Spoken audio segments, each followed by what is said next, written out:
नमस्कार दोस्तों। आशा करता हूँ कि आप सभी लोग अच्छे से होंगे। और आज भारत जोड़ो यात्रा के दौरान योगेंद्र यादव का जो वीडियो वायरल हुआ है उसके संदर्भ में आपसे बात करनी थी। ये लोग कितना भी कोशिश कर लें लेकिन अंत में जो सच्चाई होती है वो निकल कर बाहर आ ही जाती है। योगेंद्र यादव ने अपना वीडियो डाला है, उसके अंदर वो कह रहा है कि यहाँ पर जो लाल चौक पर जहाँ पर कभी कोई झंडा नहीं फहरा पाते थे, तिरंगा फहरा नहीं पाते थे, लोग गोली मार देते थे, आज वहाँ पर हम सुबह से बेखौफ घूम रहे हैं, झंडा फहरा रहे हैं, कहीं पर किसी का कोई डर नहीं है। ये गए तो थे राहुल गांधी की भारत जोड़ो यात्रा के साथ में, लेकिन वहाँ जाकर ये मोदी जी का प्रचार अपने आप से हम करके आ गए। जिस तरह से योगेंद्र यादव का वीडियो जो वायरल हुआ है उससे देखकर उसका श्रेय ऑब्वियस तौर पे नरेंद्र मोदी को ही जाएगा, क्योंकि भारत जोड़ो यात्रा से तो ये हुआ नहीं है।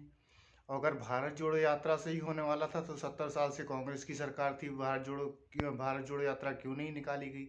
और ख़ासतौर पर पिछले जो मोदी सरकार 2014 में आई है उसके पहले तो 10 साल तक तो इनकी सरकार थी, तो उस समय ने भारत जोड़ो यात्रा निकाल लेनी चाहिए थी, जिससे कश्मीर में शांति आ जाती। जाने कितने बेचारे जो निर्दोष मारे गए वो भी नहीं मारे जाते। तो कहीं ना कहीं तो आप सोचना पड़ेगा कि भाई ये क्या चल रहा है और क्या ये चाहते हैं।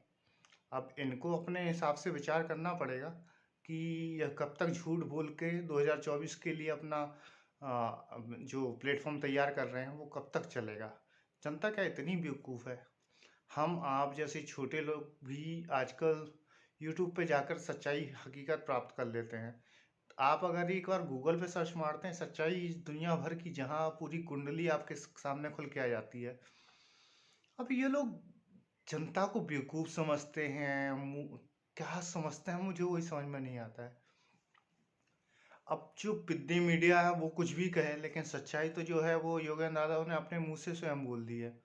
अब कश्मीर में आज ये राहुल गांधी ने कल बयान दिया था कि 370 वापस लेकर आएंगे। अब भाई जब तुम सत्ता में वापस आओगे तब तो तुम 370 वापस लेके आओगे।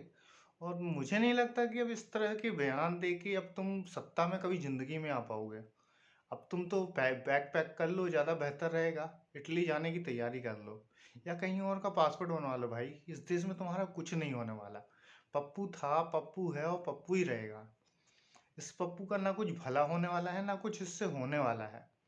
मैं आपसे सच बोल रहा हूँ, इतना अगर किसी बेवकूफ़ को हमारे देश में कालिदास के उदाहरण है कि यहाँ पर जिस पेड़ पर बैठा था उसी को उखाड़ रहा था, और उसको इस देश ने देखा है कि वो प्रकांड पंडित के तौर पर विश्व विख्यात हुए।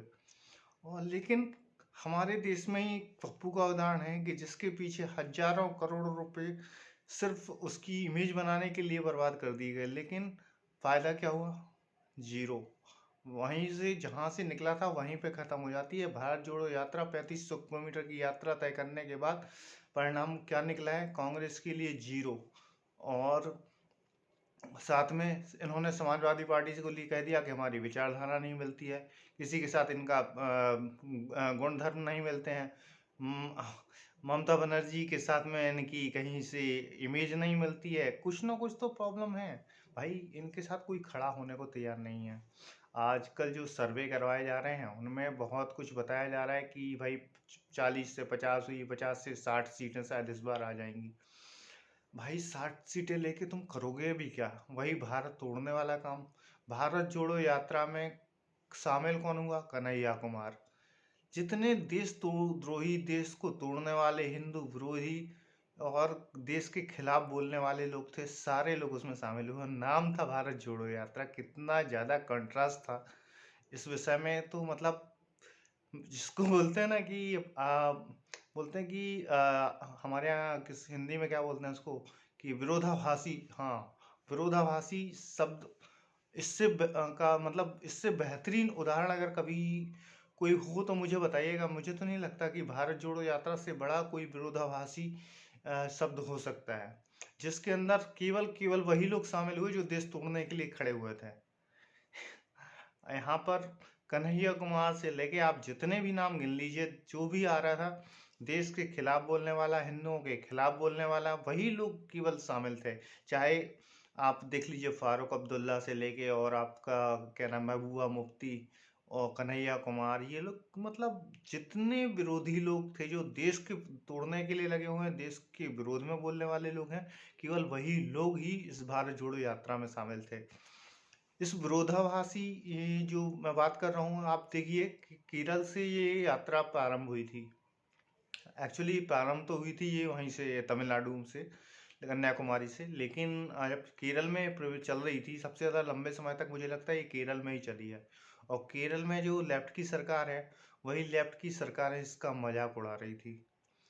ये लेफ्ट वालों के साथ में कहीं पे मिलकर सरकार बनाते हैं, कहीं पे सरकार चलाते हैं, कहीं पे विरोध करते हैं। इनकी कोई विचारधारा नहीं है, इनकी सिर्फ एक ही विचारधारा है, सत्ता। सत्ता कैसे हासिल की जाए, और उस सत्ता को हासिल करने के लिए ये इस हद तक पागल है कि इनको कुछ समझ में नहीं आता कि उनको करना क्या है।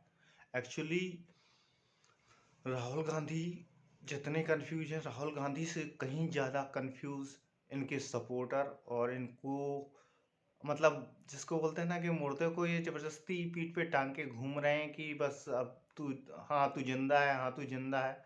अब वो मुर्दा कहाँ तक भाई तुम उसको लेके घूमोगे? कभी ना कभी तो उस मुर्दे को चलना पड़ेगा, जब चलना पड़ेगा तो वो नहीं चल पाएगा। लोगों को पता है। आप उसके नाम पे कितने दिन लोगों को बेवकूफ़ बनाओगे भाई? नहीं चल पाएगा।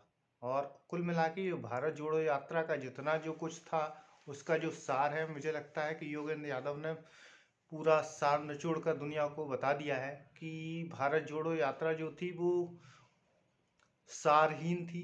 और जो कुछ चल रहा है वो कुछ मोदी, जो कुछ भी अच्छा हो रहा है वो केवल मोदी सरकार ही कर रही है। और जब ऐसे जाने अनजाने में ही, लेकिन सच तो आखिर ये बोल ही जाते हैं ना।